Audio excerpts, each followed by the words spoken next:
Hi, I'm Katie Couric, and welcome to Eye to Eye. A year after voters swept Democrats into power, Congress's approval rating is a dismal 27%.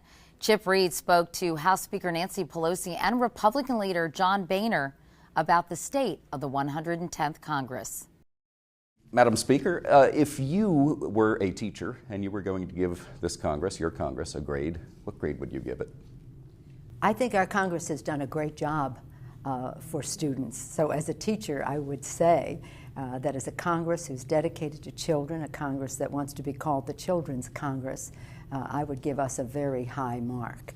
So for people out there who have not been paying attention, if you were going to give them a quick summary or a quick line on arguing that this has been a productive Congress, what would you tell them?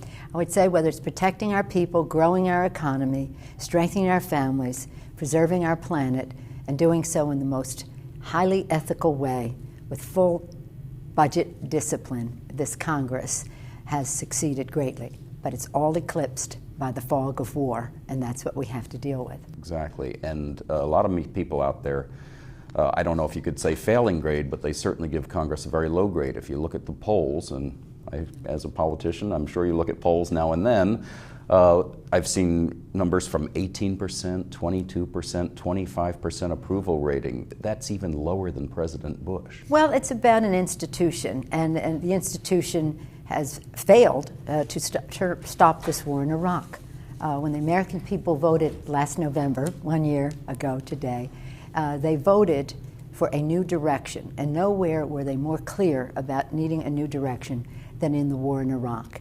That's the primary judgment they make about Congress. Were we able to stop President Bush and his path in this war in Iraq? We have not. But that doesn't mean we haven't accomplished other things. And by other measures of public opinion, Democrats 10 or 20 points ahead of Republicans in issues that relate to health, education, the environment, the economy, you name it. However, I add again, that everything we passed in a very bipartisan way with strong votes. That's why they are the law of the land now. The Speaker seems to think that this Congress deserves an A or something close to an A. What grade do you give this Congress?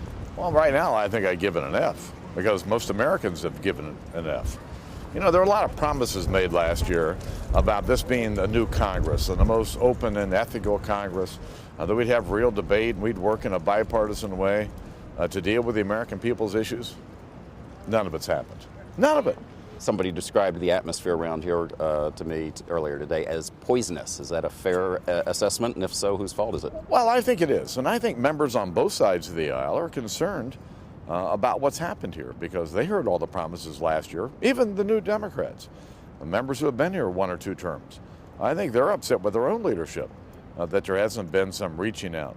I've put my hand out all year. From the moment I gave Nancy Pelosi the gavel last January, to say the Republicans are here to work together in the best interest of the American people. And all year long, my hand just keeps getting slapped away. That's not what the American people want from their Congress.